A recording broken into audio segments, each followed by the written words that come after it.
So tell me if this has happened to you. Please let me know in the comments. You've gone from being a star employee, you've gotten consistent positive performance reviews, you get consistent good feedback, you're overall seen as a high performer. And then suddenly something changes and you get a new boss.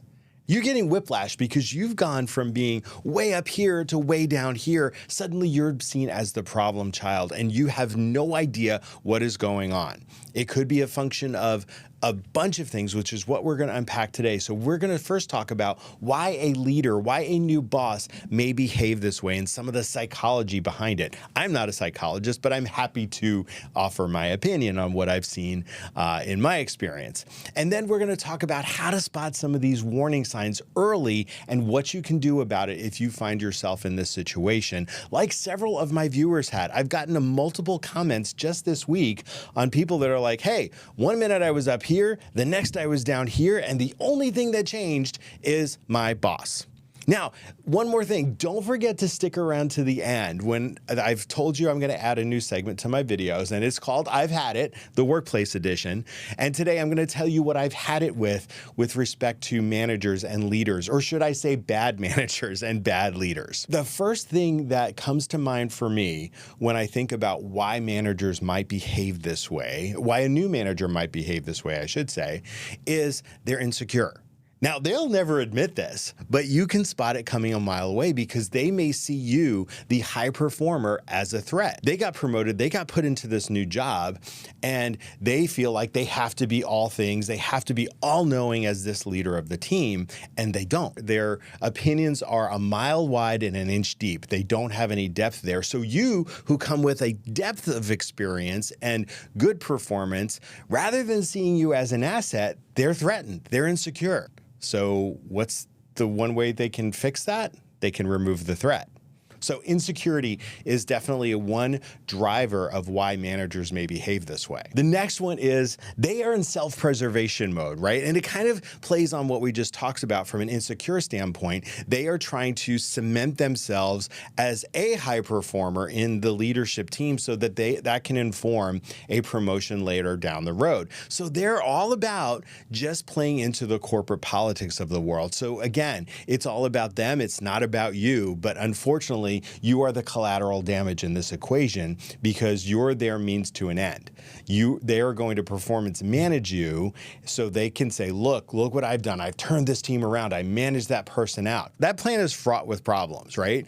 They could be seen as managing out high performers, which could totally blow up in their face. But oftentimes, a driver of these behaviors in corporate America is these corporate politics that they're playing into, again, with only their own self-interest in mind. As you know, on this channel, I try to be balanced, right? I try not to be too, one way or the other with respect to the employee versus the company. I always think the truth is somewhere in the middle. So I'm going to give the manager a benefit of the doubt here that they are blissfully unaware of what's going on. They have no emotional intelligence to see how they are showing up as a leader to especially their high-performing talent. So they're just kind of rolling in and steamrolling everything and leaving bodies in their wake. You would think that they got promoted because they were an emotionally intelligent leader who was competent in their skill set.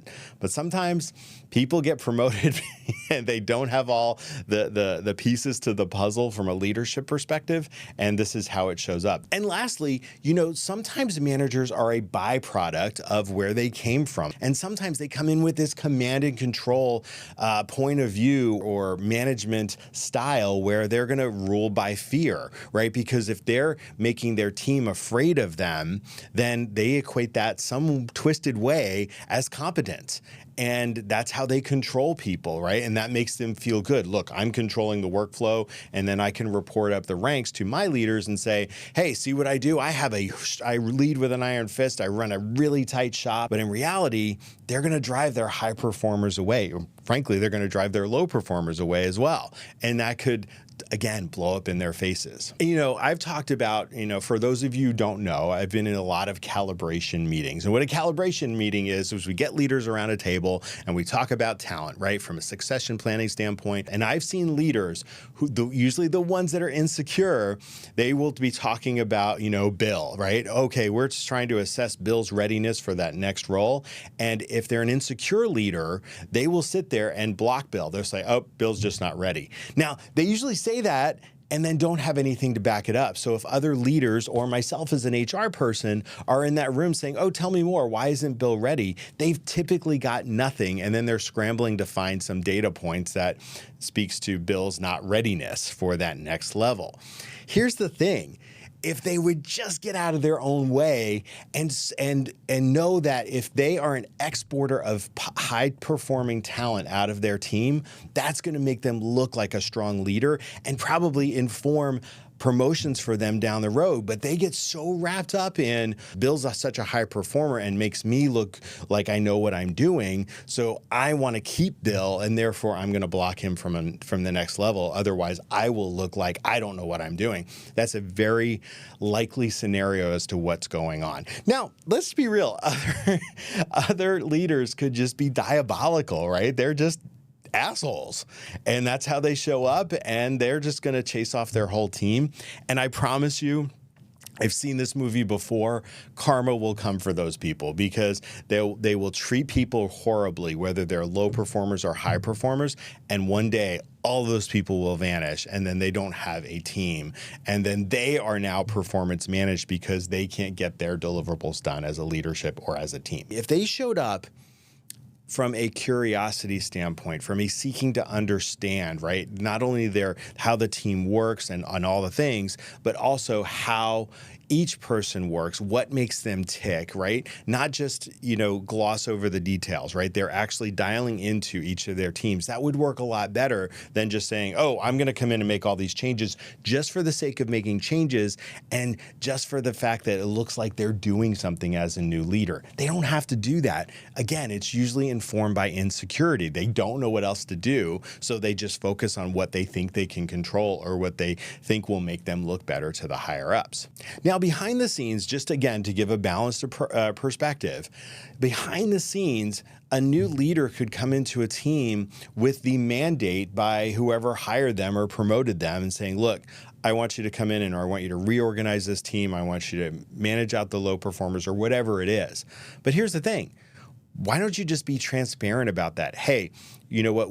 I've been given a mandate by leadership to come in and make this team more effective, and this is how we're going to do it. I'm going to be evaluating everybody. We're going to be working on efficiencies, and unfortunately, some people may find themselves out of a job. If they were at least transparent about that, it would make things better. But when they come in and try to assert this dominance and control and are making all these changes in secret and all that stuff, it just informs a low trust environment. If they were transparent, even if you didn't like what they were transparent about, it would be, at least you knew where you stood. At least you knew what was going on. They could have a bias about the person they're backfilling, right? So your leader that you worked well under moved on, and this new person comes in and they're like, I thought that that old leader was too lenient, so I'm going to really assert some control. So they could have looked at this team from the outside and said, I don't like how they're leading, so I'm going to come in and put the ship back on the right course, whether it needs to or not. And I think some of these things that we're seeing about what new leaders do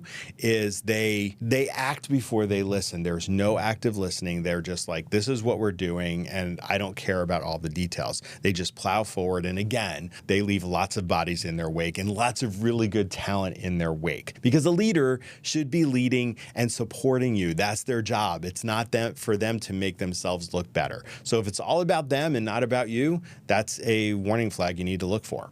So as an example, if you figure out that your new boss is wildly insecure, or at least you suspect that, get close to them. Figure out what they're insecure about, right? And then try to position yourself as a potential solution. Now, I will say this takes a little bit of finesse because you don't want to go in hard, be like, hey, what are you insecure about? No, you just need to get to know them, right? People, if you get that person talking, people love to talk about themselves, and usually they will offer more or overshare than they intended to. And you may get some clues that, hey, they are insecure. How can I help here? And then you can just pivot into that conversation. Oh, wow. Hey, why don't you shadow me or follow me to a client meeting or whatever the case may be, right? Invite them along so that they can get a deeper understanding. Now you're building trust with them. And you're also a potential solution, a potential ally for somebody like that. Again, like I said before, there are leaders that are just assholes out there. And doing all this stuff may be an exercise in futility. So if you determine that, then what can you do after that? First of all, you could plan your exit. If you determine, I'm just going to jump to number 5 on my list. If you determine that your new boss is just an asshole, just out for themselves, then what can you control in this situation?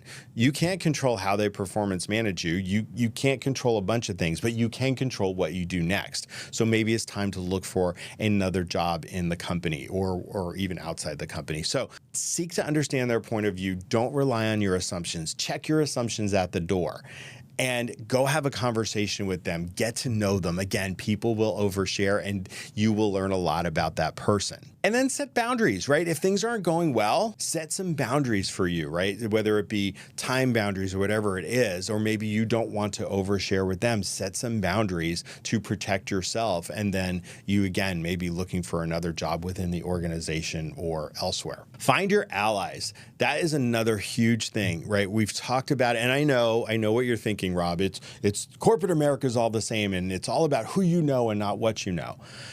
I can't disagree with that. Again, I think the truth is somewhere in the middle. It is about competence, but it's also about how well you're known in the organization. So in this scenario where you're struggling under a new leader, it's important to have allies in relationships with those people throughout the company, right? Because then you can go to them for some advice from a mentoring standpoint. And don't show up as a complainer. Show up as a, hey, I'm trying to improve as an employee with this new leader I'm struggling with. How can I do that? You're also sending a message that maybe this leader is the problem and it's not this employee, right? So think about how you engage other people throughout the organization as you look for different ways to create allies. You've heard me say this a dozen times, and every HR person would say this from a coaching perspective, but keep your receipts.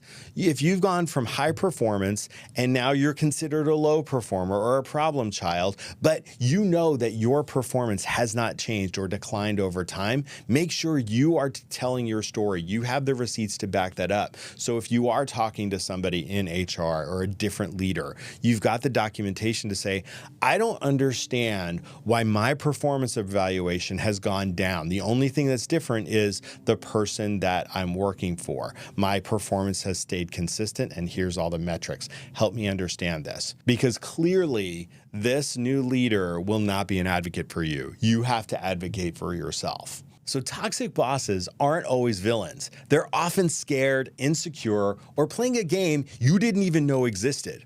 Once you understand why they behave a certain way, you can stop personalizing it. And that's where the power comes back. So here's what I've had it with respect to managers, with respect to new managers.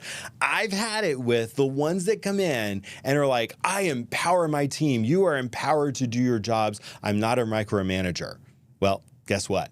They are a micromanager, because then they're in your business constantly. And I've had it with the two-faced nature of those things. They say those things because somebody told them to say something like that, or they've observed somebody say that, but then they're two-faced about it and do the exact opposite. So I would say, watch what they do, not what they say. And then the other thing I've had it with are the people that say, my door is always open. Okay. But only if I agree with you. If you do not want me coming in there, and you've told me by your actions when I come in with a counter argument or a counter point of view to your own. If I do that, then your door's not really open, and that's going to be a bad conversation. If you really meant it, if you really said my door is always open, you'd be open to new, different points of view, contrary feedback, all of that type of stuff. It can't just be about, okay, your door's open if I'm going to come in and pay you compliments. I've envisioned a couple leaders I've worked with behave this way, and they confuse accountability with humiliation. So they come in and they are just the worst person ever. They're like, you've done a bad job. And the feedback comes with a healthy side order, or maybe the main dish of shame. So you walk out there, not only have gotten feedback about how you're doing your job, but you feel bad about it. You feel unworthy. You don't feel like, oh, I need to come out of this meeting and correct my behavior or correct my performance. No, you walk away feeling you're just the worst employee ever, and you're not motivated to correct your behavior.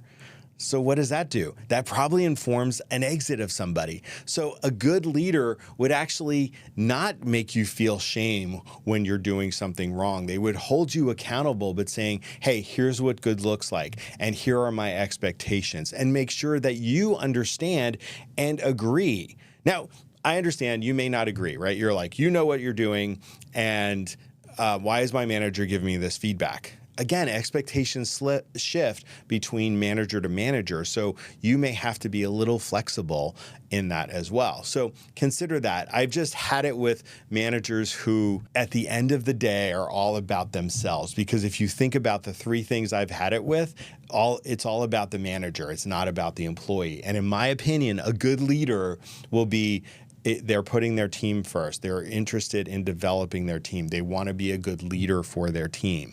They're leading from behind. It's a bit of a cliche, but that visual is true. They want to, again, support, remove barriers. That is a good leader. These people who come in and are two-faced or they're just jerks, those are not good leaders. And if you're seeing some of that in your new boss and you've kind of done your due diligence, you've talked to them and you're like, okay, I think I have enough information to know where this person's coming from.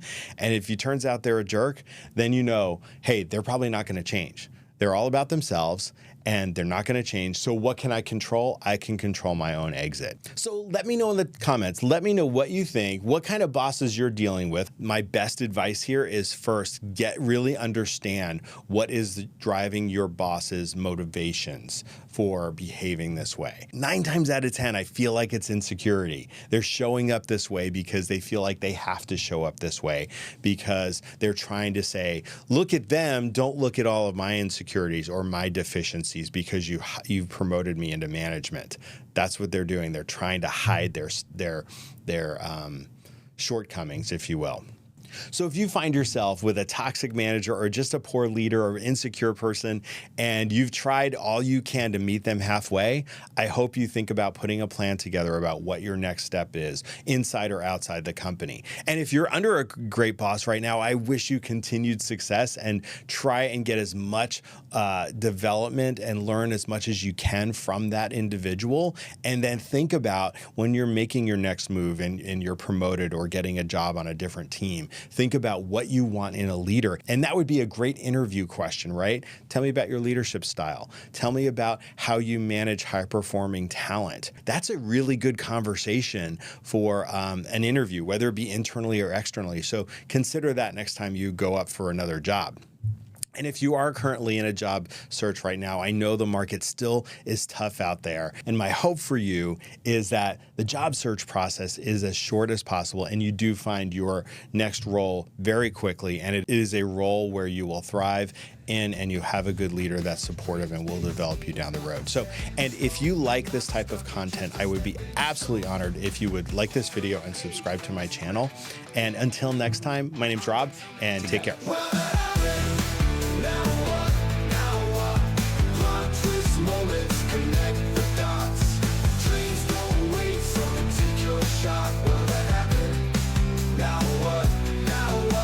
This video was recorded and produced by Just Talk Studios, the premier video podcasting studio in Bellevue, Washington. Visit justtalkstudios.com to learn more and book your session today.